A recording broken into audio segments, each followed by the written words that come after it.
안녕하세요. 김중호 인사드립니다. 김중호 부동산 TV 제 161회 방송을 지금부터 시작하겠습니다. 오늘의 방송 주제는 부동산 투자 이것부터 생각하자, 이런 주제입니다. 좋아요, 구독, 알림을 눌러주시면 더 좋은 방송으로 보답할 것을 약속하겠습니다. 우선 부동산 신정보를 전달해 드리겠습니다. 뉴시스의 이예슬 기자가 6월 2일자로 보도를 했습니다.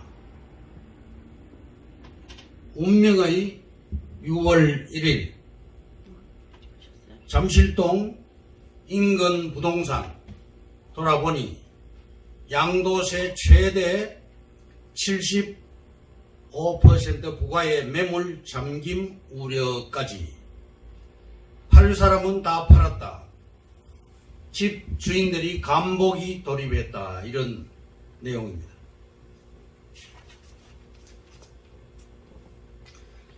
네, 6월 1일을 기준으로 인상된 종부세가 적용되고 양도소득세도 중과되었습니다. 이 일자 정부 등에 따르면 종부세 기본세율은 0.5에서 2.7%에서 0.6에서 3.0%로 올라갔습니다. 양도세는 1년 미만 단기 보유자의 경우 이게 많이 이제 세율이 올라가는데, 조정 대상 지역의 최고 세율은 75%까지 상승을 했습니다. 유례 없는 초고강도 대책입니다. 잠실 A 공인중개소 관계자는 몇 달 전부터 거래는 줄고 있었고 과세 기준일 전후로 매물을 걷어들이는 등의 움직임은 아직 없다면서 실수요자들은 정책과 관계없이 매도 매수 의사를 꾸준히 밝히고 있다고 전했습니다. 재건축 이슈가 있는 B중개소 관계자는 세금 이슈가 있지만 여전히 차익 실현을 위해 매물을 내놓는 매도자들이 있다. 다만 급하지는 않은 것이다. 국토부도 서울시도 공급을 늘리겠다는 방침이지만 아직 현실화되지 않았고 현재도 선호도가 높은 주택의 가격은 꾸준히 우상향하지 않을까 싶다고 말을 했습니다. 정치권에서는 1주택자에 대한 비과세 기준 상향을 논의 중이고, 여당 부동산 특위는 기준을 9억에서 12억으로 올리는 방안을 검토 중인데 다만 현실화되기는 어려울 듯하다, 이렇게 보도를 했습니다. 머니투데이 유음식 기자가 6월 2일자로 또 보도를 했습니다. 서울 역세권 주거지 용적률을 700%로 올리고 초고층 건물이 들어선다. 서울 역세권 주거지도 제가 여러 차례 강조를 한 적이 있습니다. 역세권 용적률이 상향 조정된다는 걸 말씀을 드렸죠. 주거지도 상업지처럼 최대 700% 용적률을 적용한다. 서울시는 역세권 복합개발 지구단위 계획 수립 기준을 시행한다고 밝혔습니다.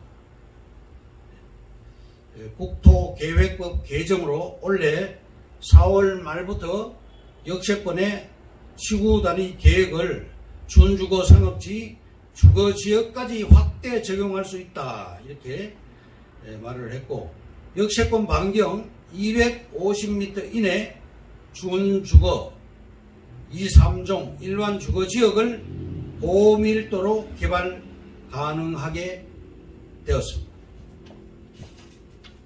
서울시가 바뀌면서도 이게 경기도 기타 지방자치단체로 퍼져나가겠죠. 머니투데이 이소은 기자가 6월 2일자에 또 보도를 했습니다. 녹지는 여의도의 4배, 일자리는 판교의 1.7배, 인천 계양 신도시의 밑그림이 나왔다. 국토부는 계양 신도시의 지구 계획을 승인했습니다. 국토부 관계자는 인천 계양 신도시의 지구 계획은 3기 신도시 중에서 첫 번째로 확정을 했다. 전체 주택 17,000 가구 중 35%인 6,066가구를 공공임대주택으로 공급한다고 밝혔습니다. 신문 보도는 이렇게 이것으로 말씀드리고, 개발이 불가능한 토지 예시를 지금부터 해드리겠습니다. 잘 들으시기 바랍니다. 첫째, 위치는 경기도 광주시 남종면 삼성리산 53-30번지 8당호 강마을 다람쥐 카페 좌측에 있는 산입니다.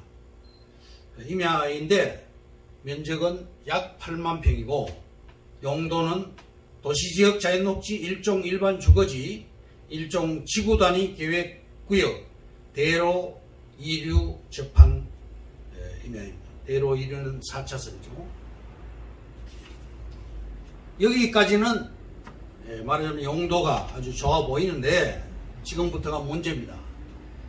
개발 제한 지역이고 공익용 산지고 상수원 보호구역이고 환경정비구역, 자연보존권역, 배출시설 설치 제한지역, 폐기물 매립시설 설치 제한구역, 특별대책지역 1권역입니다. 남한강 쪽으로도 양평에 그 1권역이 있는데 1권역, 2권역 이렇게 되는데 상당히 까다롭습니다. 규제가 강력하고 상당히 많은 규제가 존재하는 지역입니다. 2,500만 명 수도권의 상수원이기 때문에 개발이 불가능한 땅입니다. 상수도 보호구역 규제가 엄청납니다. 광주시 남종면 귀열이 임야와 조건이 비슷한 지역이고 사회적 무리가 야기된 곳입니다. 결과적으로 보면 동해물과 백두산이 마르고 닳도록 자손 대대로 길이길이 보존해야 될 그런 땅이라는 말입니다. 이런 땅은 개발 불가하니까 절대 매입하면 안 되겠습니다. 기타 정보도 말씀드리겠습니다. 한강 신도시와 금단 신도시에는 약 40만 명이 앞으로 서울로 출퇴근을 하게 됩니다. 역세권 개발법이 2010년도에 법제화되면서 수서 역세권 개발부터 이 법령에 적용되어서 개발이 시작되었습니다. 수서 역세권은 지주들 70%가 현금 청산을 받고 빠져나왔습니다. 그런데 30%는 기다린 후에 평당 그 땅들이 7천만 원짜리로 바뀌었습니다. 대단하지요. 금단 신도시가 완공시에는 인구가 약 35만 명, 향후 김포 한강 신도시와 더불어 이 일대에는 약 110만 명의 거대한 신도시가 될 것입니다. 다음, 임대사업자 혜택 받을 수 없는 다주택 보유자에 대해 말씀을 드리겠습니다. 임대사업자에 대한 혜택이 이제 폐지가 되면서 오피스텔을 보유한 분들은 다주택자가 아니었으나 임대사업자 혜택을 받았고 다주택자에 이제 이게 폐지되면서 다주택자로 포함이 됩니다. 예를 들면 오피스텔 2채와 아파트 1채를 보유할 경우 2억, 오피스텔이 2억 5천을 봤을 때 4% 연간 세금이 약 1,000만 원 정도 나오게 됩니다. 다음, 돈 되는 토지란 첫째, 전철 역세권 토지. 둘째, 고속도로 인터체인지 부근 토지. 신도시에 있는 토지. 또 산업단지 인접 토지. 또 관광단지 인접 토지. 이렇게 5가지가 있는데 5가지 중에서 하나만 있어도 돈이 됩니다. 신도시 경계선에 있는 토지, 서울로 향하는 도로 주변 토지, 신설도로 혹은 광역도로 주변 땅, 신설고속도로 IC 주변 땅, 이런 땅은 큰 돈이 됩니다. 결론적으로 기존 4차선 도로에 접해 있고 신설 광역도로와 신설 고속도로 증설이 될 경우 큰 돈이 될 수 있는 이슈가 되겠습니다. 그러면 오늘의 주제인 부동산 투자, 이것부터 생각하자. 여기에 대해서 말씀을 드리겠습니다. 첫째, 입지, 그리고 또 입지. 부동산에서 가장 중요한 3가지가 뭐냐 하면 입지, 그리고 또 입지다. 부동산에서는 입지가 가장 중요하다. 둘째, 타이밍. 지금은 들어갈 때인가 아니면 나올 때인가. 때로는 타이밍이 더 중요할 수도 있습니다. 셋째, 부촌이 입지를 만든다. 예를 들면 강남 청담동 같은 곳입니다. 넷째, 부촌이 힘들면 그 옆 동네를 사라. 5번째, 정책, 국가의 정책이죠. 규제가 공급을 줄인다. 정책의 파도만 잘 타도 고수익이 가능합니다. 6번째, 정말 미국은 양도세가 낮고 보유세는 높을까?